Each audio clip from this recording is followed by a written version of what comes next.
In semiconductor fabrication, the process used to pattern specific areas of a wafer for subsequent removal or deposition of materials is called.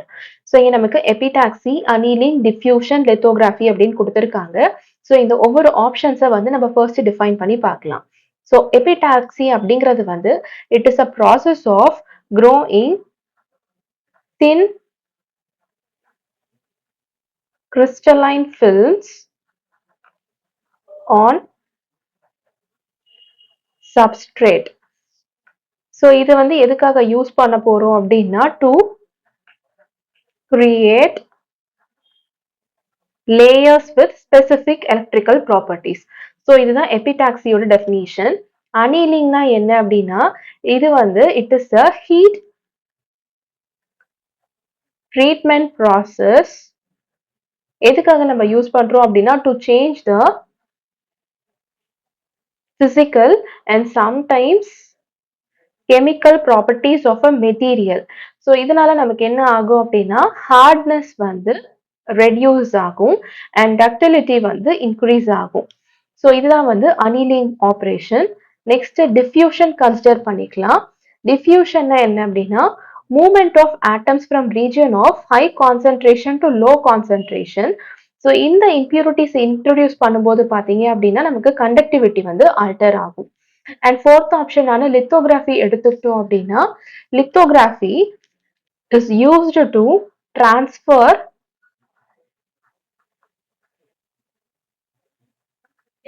a pattern from photomask to surface of wafer.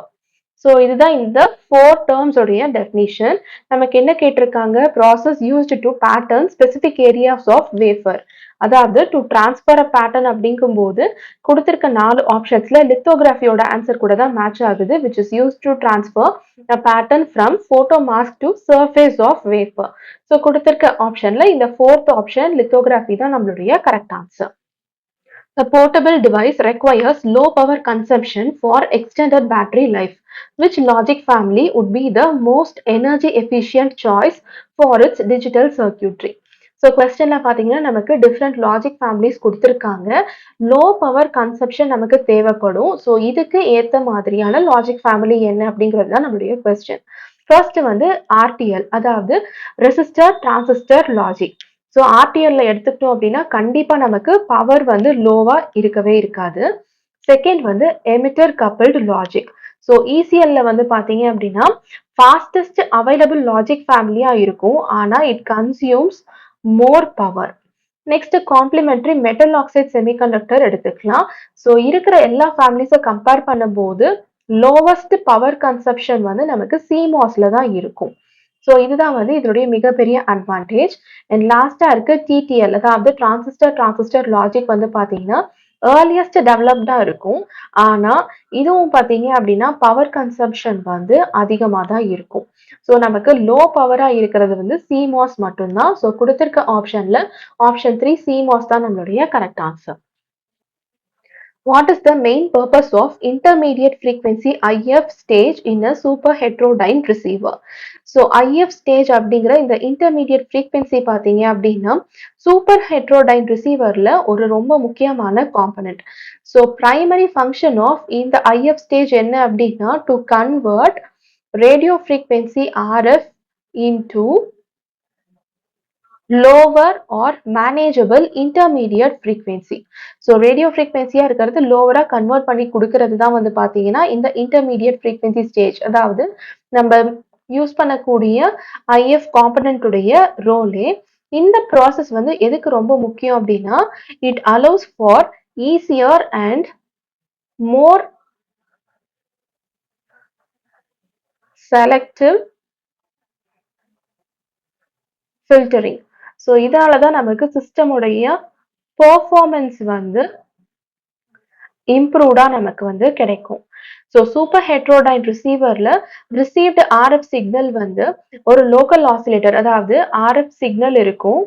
இது கூட நம்ம local ஆசிலேட்டர்ல இருந்து நமக்கு இன்னொரு signal வந்து mix ஆகி இதுல இருந்து தான் நமக்கு வந்து ஐஎஃப் சிக்னல் வந்து ப்ரொடியூஸ் ஆகும். ஸோ இந்த ஐஎஃப் சிக்னல் வந்து அதுக்கப்புறமா ஆம்பிளிஃபை ஆகி ஃபில்டர் ஆகி டிமாடுலேட் ஆகி நமக்கு தேவையான அவுட்புட்டா வந்து கிடைக்கும். ஸோ இந்த ஸ்டேஜ் வந்து என்ன பண்ணும் தான் நமக்கு கேட்டிருக்காங்க. ஸோ நம்மளுடைய ஆன்சர்லயே பார்த்தோம் மோர் செலக்டிவ் ஃபில்டரிங் அப்பதான் நமக்கு பெர்ஃபார்மன்ஸ் பெட்டரா கிடைக்குது அப்படின்னு. இந்த ஆன்சர் நமக்கு ஆப்ஷன் 2 கூட மேட்ச் ஆகுது to facilitate easier and more selective filtering அப்படின்னு. ஸோ ஆப்ஷன் 2 தான் நம்மளுடைய correct answer. What is the main cause of GPS signal degradation in urban environments? So urban environmentsல நமக்கு சிக்னல் கம்மியாகிறதுக்கு குவாலிட்டி வைஸ்ல என்னென்ன ஆப்ஷன் என்னென்ன cos அப்படின்னு கேட்டிருக்காங்க.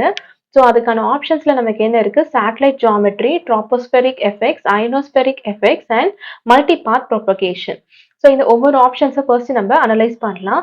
சேட்டலைட் ஜியாமெட்ரி அப்படிங்கிறது வந்து it refers to position of satellites which can affect the accuracy. ஆனா ஸ்பெசிஃபிக்கா வந்து நமக்கு urban environmentsக்கு மட்டுமே வந்து அஃபெக்ட் பண்ணி கொடுக்காது.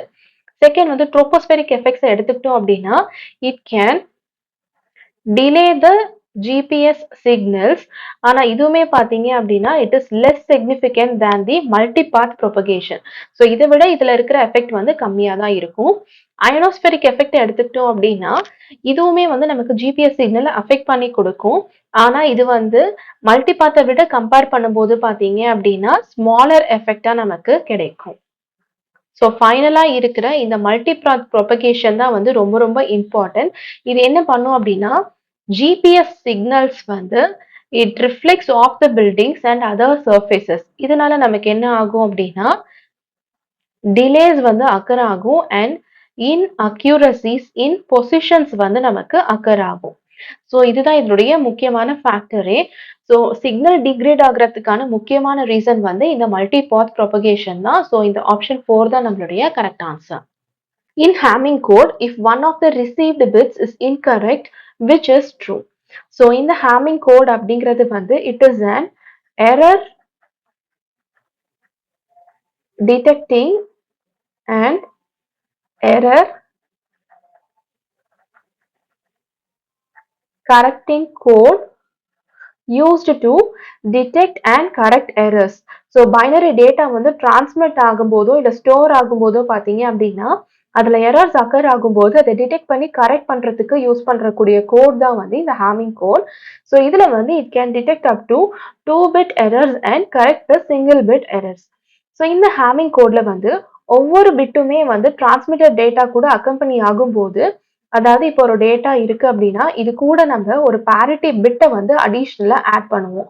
ஸோ இப்படி பண்றதுனால தான் நமக்கு வந்து ரிடண்டன்சி கிடைக்குது. ஸோ பேரிட்டி பிட்ஸை வந்து பார்த்தீங்கன்னா பொசிஷன் வைஸா வந்து நம்ம ரீப்ளேஸ் பண்ணுவோம்.